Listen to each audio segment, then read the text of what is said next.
사랑합니다. 축복합니다. 할렐루야. 하나님을 보면 얼마나 좋을까. 그렇죠? 제가 저 뒤에 모니터도 잘 안 보이고 여러분들도 좀 뿌옇게 보이고 그래서 왜 그러지? 그리고 안과 가서 시력 검사하고 다시 알을 바꿨더니 잘 보여요. 나이 먹어도 시력이 떨어지나 봐요. 하여튼 잘 보여요. 그러니까 얼마나 좋은지. 전에는 이렇게 있으면 누구 같다 이렇게 보였어요. 지금은 누구다 이렇게 보인단 말이에요. 우리가 하나님을 하나님인 것 같아. 우리가 살아가면서 이게 하나님이 뜻인 것 같아. 이게 이런 거 같나? 뭐 이렇게 되면 참 힘겹잖아요, 신앙생활이. 근데 야, 하나님이야, 하나님 말씀이야, 하나님의 뜻이야, 이렇게 아주 명확하게 딱 보여지면 얼마나 좋을까 싶은 거예요. 할렐루야, 얼마나 좋을까. 1971년에 이제 그 우주인이 처음으로 달에 착륙을 합니다. 이름이 이제 어윈이라고 하는 대령인데, 이 사람이 달나라에 갔다 와서 질문에 이분이 그런 얘기에 내가 하나님을 봤다고 얘기를 합니다. 그러니까 어떻게 하나님을 봤냐? 당신이 우주에 가서 그 달나라에 가서 하나님을 봤다 그러지, 하나님의 영광을 봤다 그러지, 하나님을 찬양했다 그러지 막 그러는데 어떻게 하나님을 보냐? 그랬더니 이 어윈 대령이 마음이 청결한 자는 하나님을 본다고 얘기한 거예요. 답을. 마음이 청결한 자는 하나님을 본다 그런 거예요. 근데 마음이 청결하면 하나님을 볼 것 같아요. 그렇죠? 마음이 청결하면. 근데 오늘 제가 이제 아까 읽어드린 말씀이 이제 조용한 기도할 때 읽어드린 말씀 있잖아요. 보화를 발견하고 가서 재산을 팔아가지고 그 보화가 있는 밭을 산다라는 말씀을 했잖아요. 사실 예수님의 제자들이 보화를 발견하고 다 팔아가지고 그 밭을 산 사람들이에요. 그렇죠? 예수님의 제자들이 처음에는 보화를 발견 못했을 때는 그 밭을 살 마음도 없고 좀 여유가 있으면 사야지 그런 개념이었다면, 보화를 발견하고는 그냥 가서 탁 팔아가지고 그 밭을 탁 사서 그 보화를 자기 것으로 만든 사람들이 예수님의 제자이었습니다. 우리들이 뭔가를 볼 때는 눈으로 봅니다. 그렇죠? 뭔가를 들을 때는 귀로 듣습니다. 또 뭔가 맛볼 때는 입으로 한단 말이에요. 우리들이 하나님 보는 것은 영안이에요. 영이 열려야, 이 영의 눈이 열려야 보는 것이고, 영의 눈이 열려야 영혼도 사랑하게 되고, 영의 눈이 열려야 분별도 하게 되는 거죠.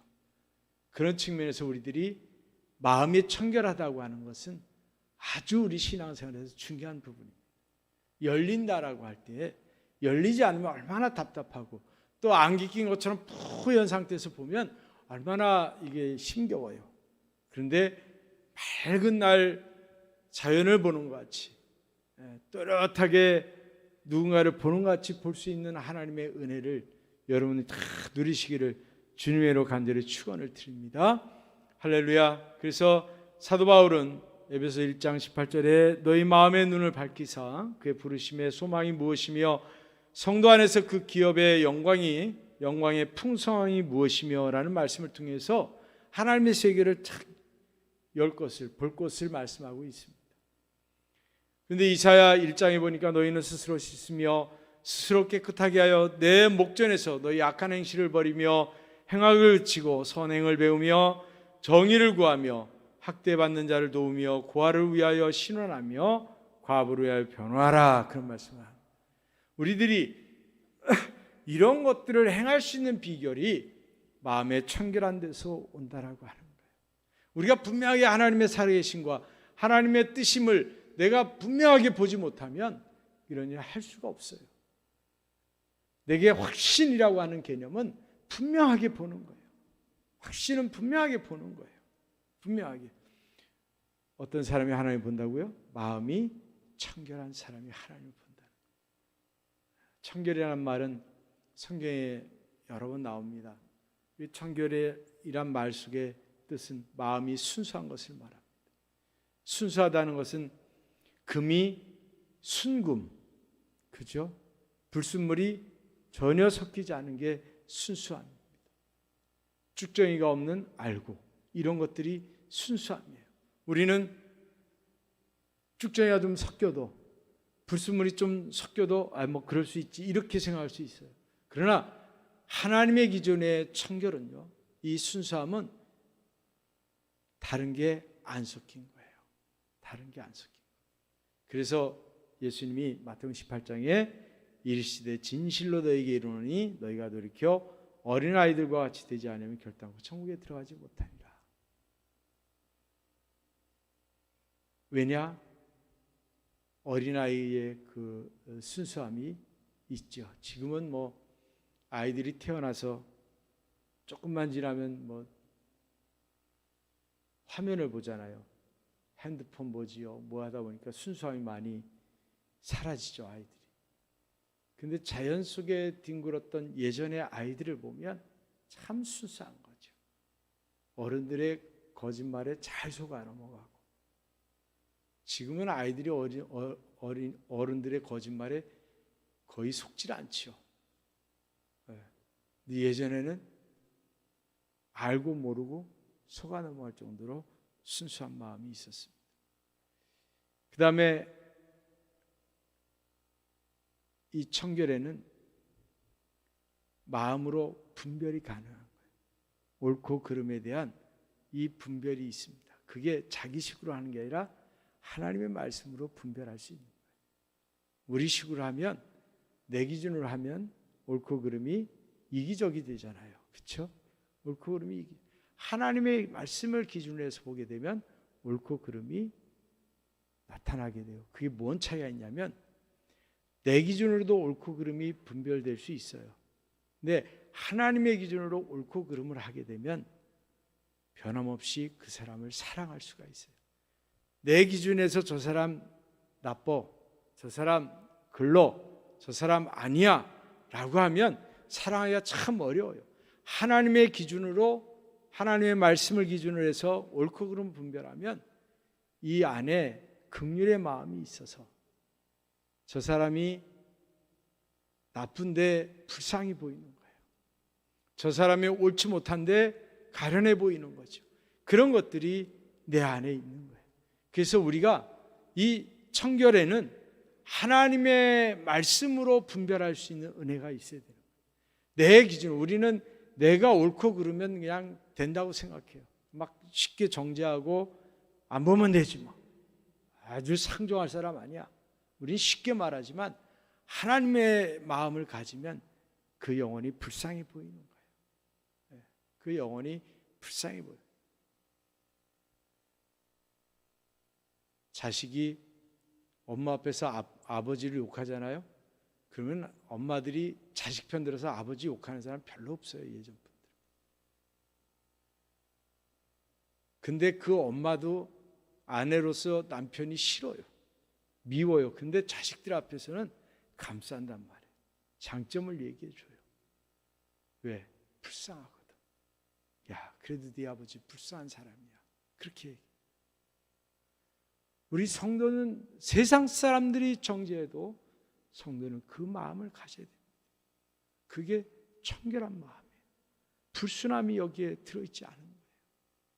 근데 불순물이 또 불순한 마음이 막 이렇게 들어오면 내가 하나님 말씀대로 볼 수가 없어요. 사랑할 수가 없어요. 그리고 동일하신 주님처럼 우리들 역시 동일함이에요. 동일함. 변함이 없는 거. 마음도 행동도 말도 행동도 변함이 없는 거. 같은 거. 예수님이 싫어하는 사람이 외식하는 사람이었습니다.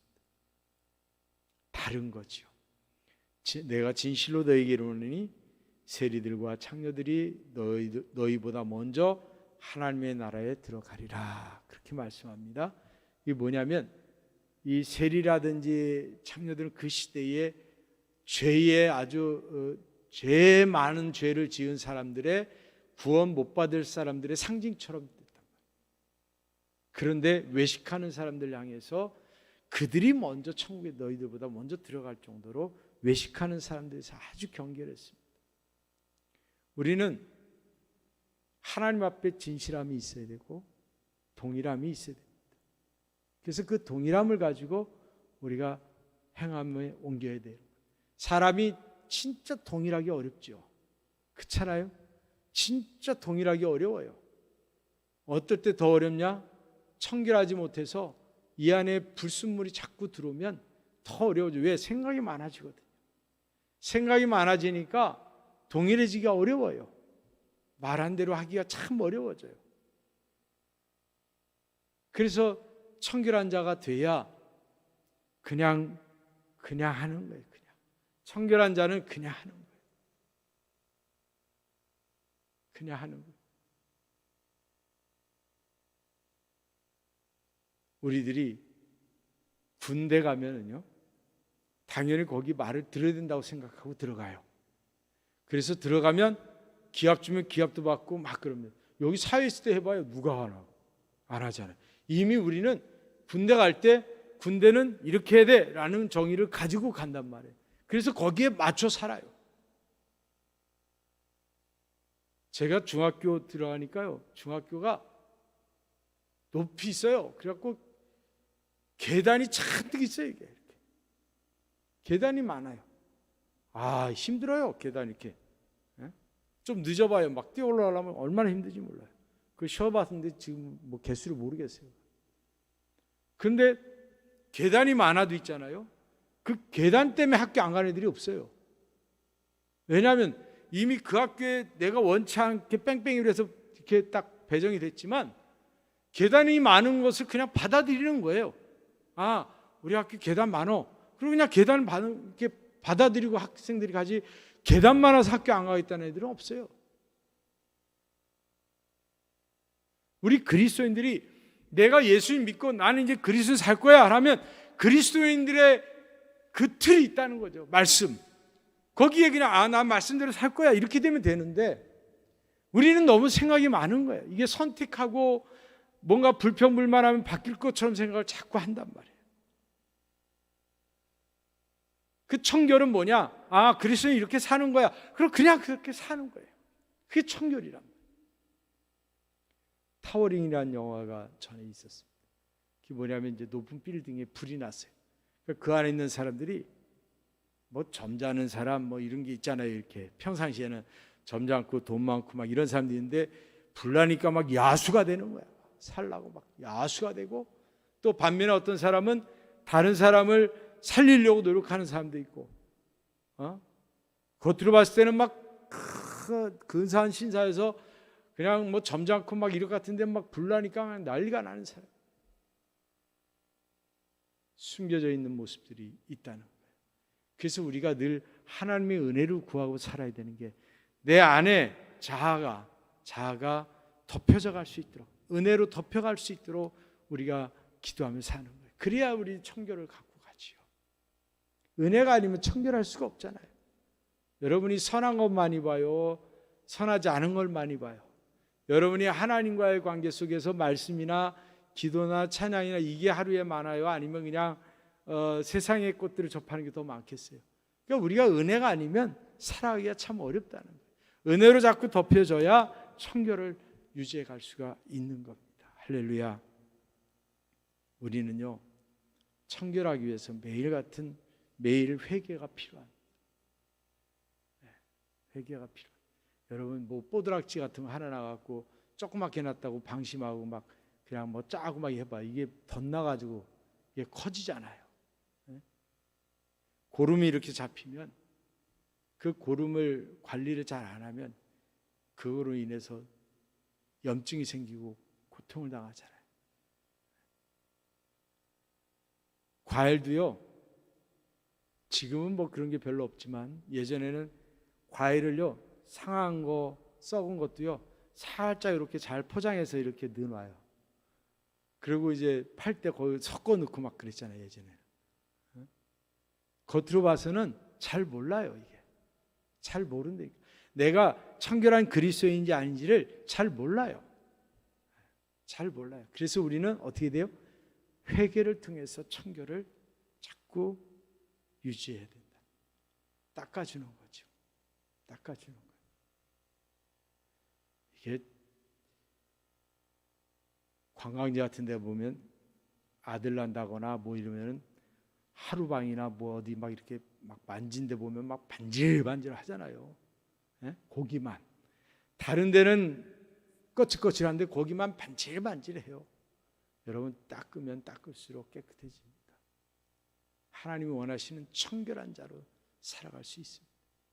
그래서 진실한 회개가 있어야 되는 거예요. 진실. 악인은 그 길을, 불의한 자는 그의 생각을 버리고 여호와께로 돌아오라. 그리하면 그가 긍휼히 여기시리니 우리 하나님께로 돌아오라. 그가 너그럽게 용서하시리라 그랬습니다. 긍휼히 여기시고 또 너그럽게 용서하시는 하나님 앞에 여러분이 매일매일 회개의 삶이 있기를 주님의 이름으로 간절히 축원을 드립니다. 요즘은 코로나 때문에 여러분 잘 씻잖아요. 잘 씻어요. 제가 이렇게 어디 이렇게 가면 화장실 같은 데 가서 이렇게 보면 잘들 씻더라고. 옛날에는 안 씻었어요. 남자들 잘. 화장실 갔다도 그냥 나가는 거지 뭘 씻고. 제가 보면 저도 그렇지만 지금은 잘 씻고요. 이게 여러분들이 신앙생활도요 습관하는 게 참 좋습니다. 회개의 삶도 습관하는 거예요. 올해 제가 말씀드렸잖아요. 하루에 5번 감사하자. 일어날 때 감사, 식사 3번 감사, 저녁에 잘 때 감사. 단 1초, 3초만 해도 된다. 하나님 감사합니다. 이거면 되거든요. 이게 습관화되면 감사가 입에 배는 거예요. 여러분 욕쟁이들이요 욕이 습관화돼서 욕을 하는 거예요. 욕을 안 하면 안 해요. 군대 있을 때 욕 얼마나 많이 하는 줄 아세요? 근데 제대하면 안 해요. 또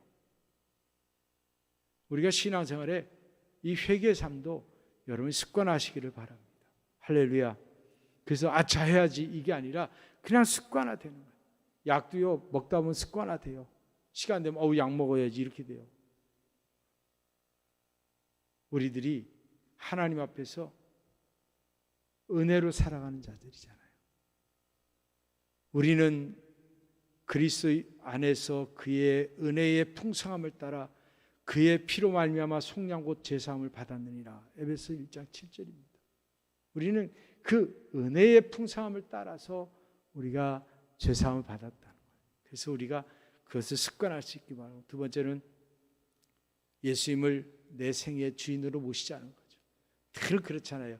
우리 집 주인은 예수 그리스도, 우리 교회 주인은 예수 그리스도. 말로는 그렇게 하는데 실제로 우리들이 예수님을 주인으로 모셔야 되는 거예요. 우리 그리스도인들은 이미 회개를 통해서 예수님을 모신 자들이잖아요.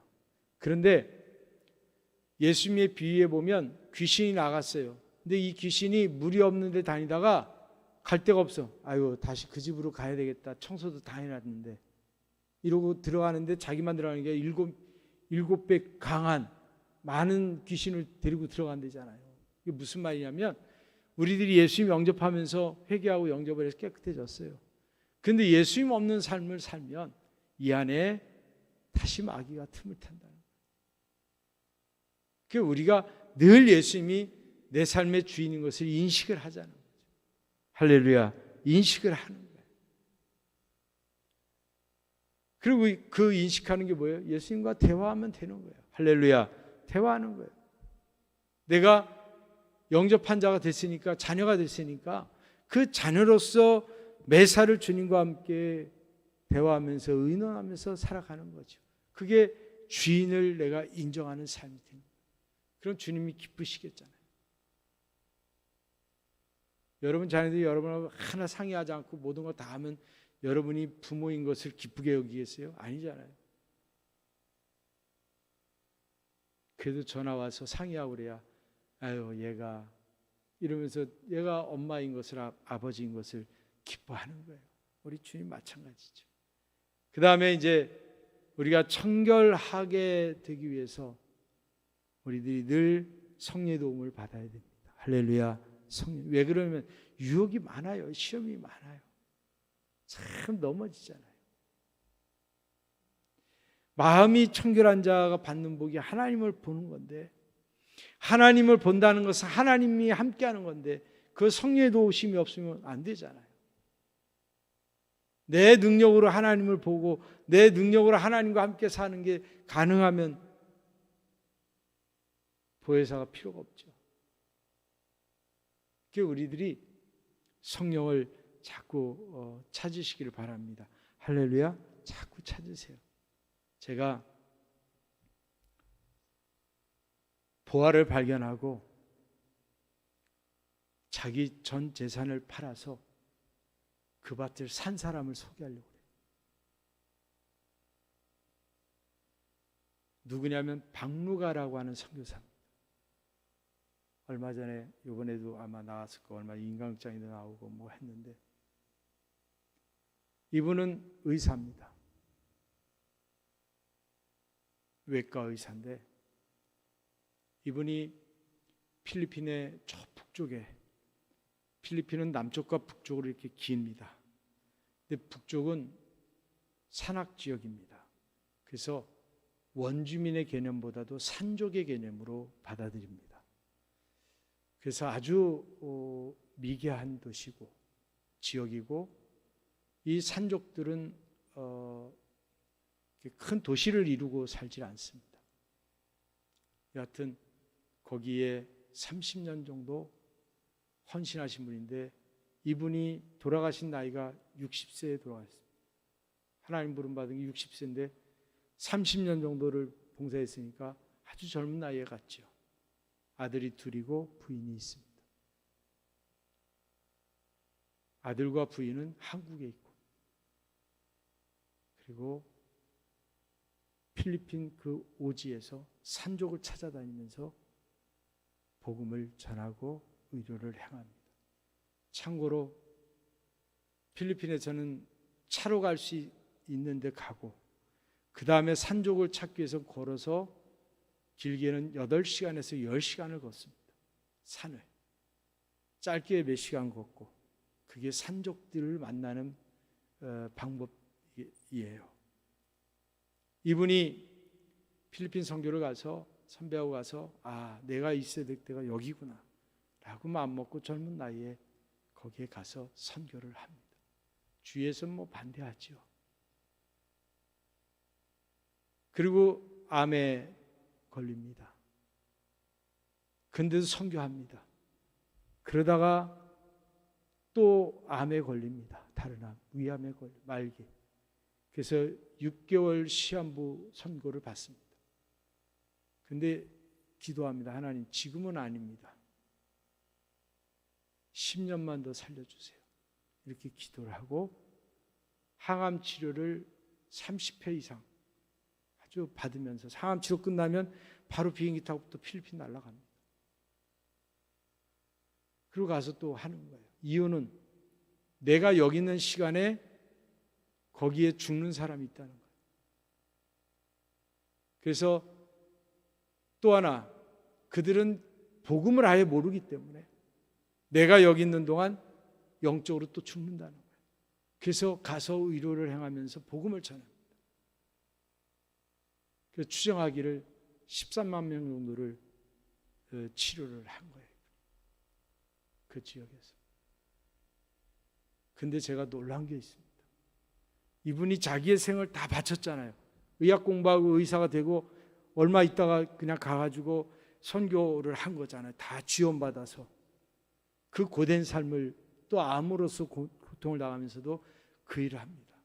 마지막에도 항암 치료하고 힘겨운데 갈 수 없는데 도움받아 가가지고 치료하고, 그리고 돌아와서 이제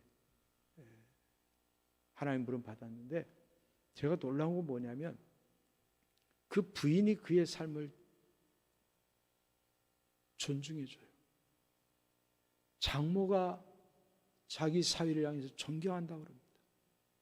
아들들이 아버지의 삶을 인정해줘요. 어떻게 보면 가장 적처럼 돼야 되는 그 주변이, 그렇잖아요.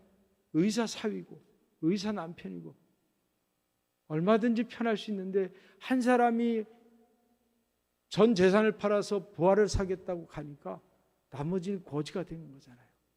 근데 이분들은 여기서 벌고 살면서 전혀 거기에 원망이 없어요. 저는 깜짝 놀랐습니다.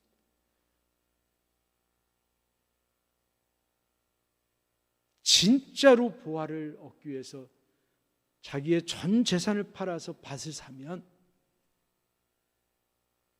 그 사람은 존경을 받는 거예요. 하나님께 인정받으니까 당연히 존경을 받는 거예요. 어설픈 게 아니라 정말로 그렇게 한다. 그래서 늘 우리의 뒷모습이 아름다운 신앙인이 되어야 되는데 여러분 역시도 마찬가지. 마음이 청결한 자는 세상에서는 바보라고 할 수 있어요. 마음이 청결한 자는 세상 사람 볼 때는 참 못났다고 할 수 있어요. 그런데 하나님께는 엄청난 사람이잖아요. 그리고 그 진가가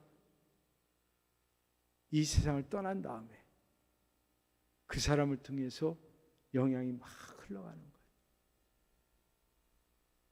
보화의 능력이 진짜 그 보화의 가치가 드러나는 거예요. 올 한 해가 여러분이 좀 보기 어려울 수 있습니다. 그러나 내가 하나님 앞에 청결한 자로 서면 하나님이 보화를 보게 하시고 청결한 자로 서면 하나님 앞에 여러분이 그 보화가 있는 밭을 살 수 있는 용기를 받을 것이고 여러분 그렇게 할 수 있어요. 그리고 여러분들이 이 올 한 해 2022년이 하나님 앞에서 정말 자랑스럽고 여러분이 하나님을 영광 돌릴 수 있는 한 해가 될 것으로 저는 믿습니다. 이 시간에 우리가